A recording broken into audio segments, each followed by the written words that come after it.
No weapon fashioned against you shall prosper. The one thing that gives me endless joy, and each time I remember, is my heritage and my strength in Christ. In a world filled with uncertainty, what keeps me going daily and keeps me assured of the future and journey ahead is the love and protection of Christ over me. When we go through really hard times of winter days, when the weather of our lives seems so harsh and unfavorable, God is definitely with us. He is waiting and beckoning to us on the other side. As long as we trust in the Lord and our God, no weapon fashioned against us, no matter how sophisticated they are, shall prosper. When we are walking through fire and it seems as if heat will consume us, let us remember the 3 Hebrew men and how God delivered them from the fieriest furnace there was at that time. He is a great God. Not only did He deliver them in that fire, He was seen in that fire with them. Our God is great. He doesn't just deliver you out of situations, but He enters those situations with you. God will be with you in the waters. God will be with you in the fire. In whatever situation you find yourself in, God will be with you. This is why some of our greatest personal experiences about God come during our darkest moments in life. God will not let you down. When people conspire against us and do everything just to bring us down and see our downfall, let us remember Daniel and how God shut the mouth of the hungry. When the devil is constantly bringing temptations our way, just to make us derail from the path of righteousness, let us study the scriptures and read about Job's ordeals and how God gave him the last say and double for all his losses. When everyone is against you and you have enemies on every side, remember what God did for Jehoshaphat. God came through for him and gave them victory on a silver platter. We can go on with these examples and how God came through for each one of these people in the end. Whatever ugly experience it is we are going through right now, it will not last. It's just for a while. God will not sit by and watch with folded arms while evil swallows and triumphs over our lives. He is not a God that abandons or forsakes. Never. The scriptures also assured us that we would never be overcome by evil or darkness, because nothing that is born of God is subdued by the world. Even when life seems like nothing makes sense and there's no glimpse of hope in sight, know that God hasn't turned His back on you or forsaken you. He's right there with you, even if you feel too numb to feel His presence. Life's challenges might want to take the better part of you and cause you to be weary. But it is vital that you draw close to God so that He will draw closer to you too. Regardless of the insurmountable mountains ahead of you, He has a purpose for you. You will come out triumphantly. This is the greatest assurance there is in Christ Jesus. God is not a man that He should lie, in Numbers 23:19. God does not make promises that He will not fulfill. Mark 9:23 tells us that all things are possible for one who believes. God's ways are not our ways. God would never have allowed us to encounter those storms if they were going to keep us from reaching our destiny and purpose. We may question God and ask why He's allowed these storms in our lives to be so severe to the point where we lose our faith and hope. But I want you to remember that it is all part of the process. The good news is that God is in control of the winds and the waves of the storm. He is in control of what's trying to stop you from reaching your dreams, purpose, and destiny. God has only to shift the winds, and instead of holding you back, they will push you forward. The storms were meant for your harm, but God will turn them to your advantage. 1 John 5 verse 4. For whatsoever is born of God overcometh the world, and this is the victory that overcometh the world. Even if it is just us against the whole world, we will still come out triumphant. With Christ on our side, victory is certain. As a believer, our report in reality does not stem from our situation, but from what God has ordained and has said concerning us. There will be attacks, but victory is assured. Exodus 14 verse 14. The Lord will fight for you, and you shall hold your peace. God will fight for you.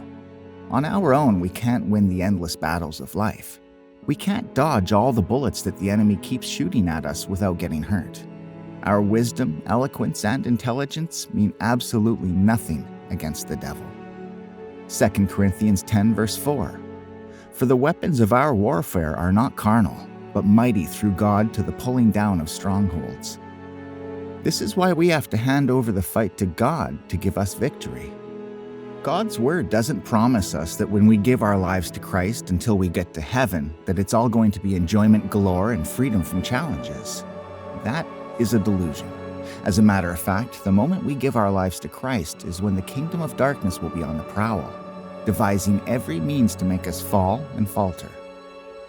Jesus didn't promise his disciples a life devoid of tribulations and trials, but what he did indeed promise them was victory over every challenge. John 16, verse 33.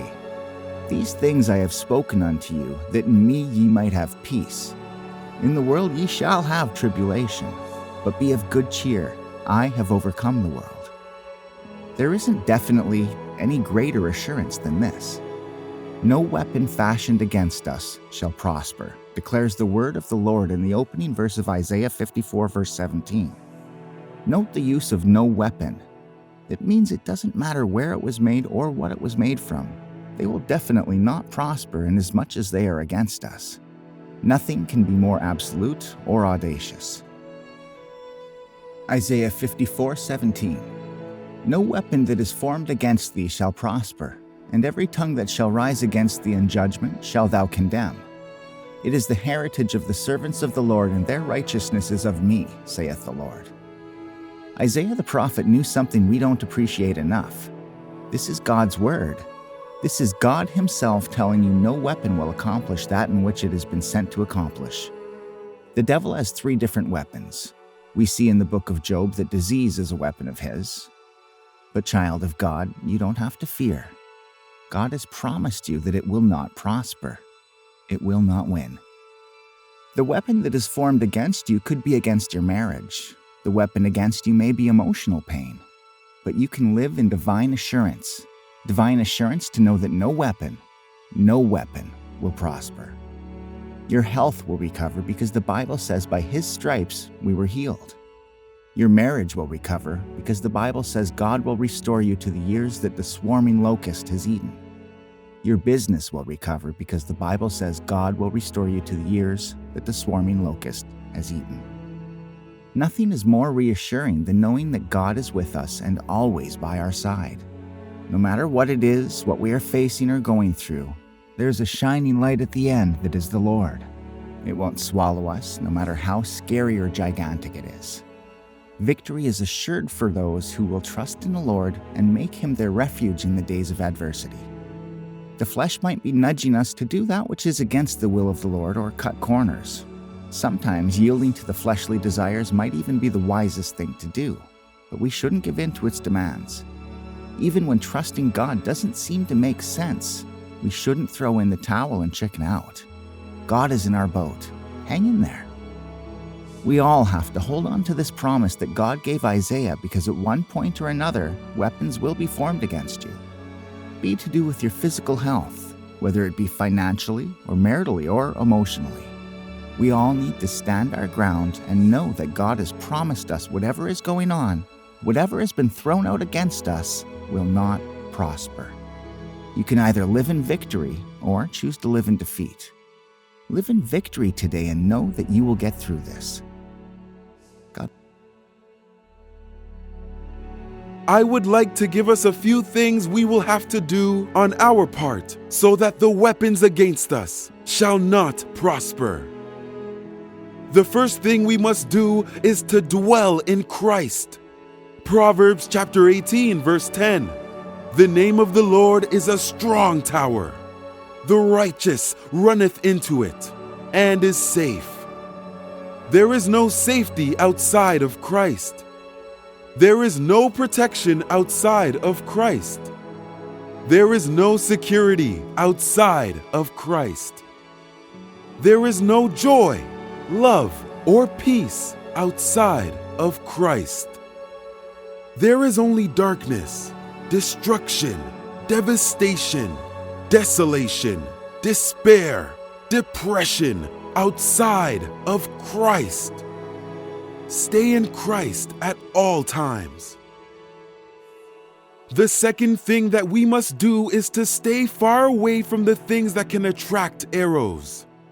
If you don't want your marriage to be destroyed, if you don't want the weapons of the enemies to work, you have to run away from the things that can destroy your marriage.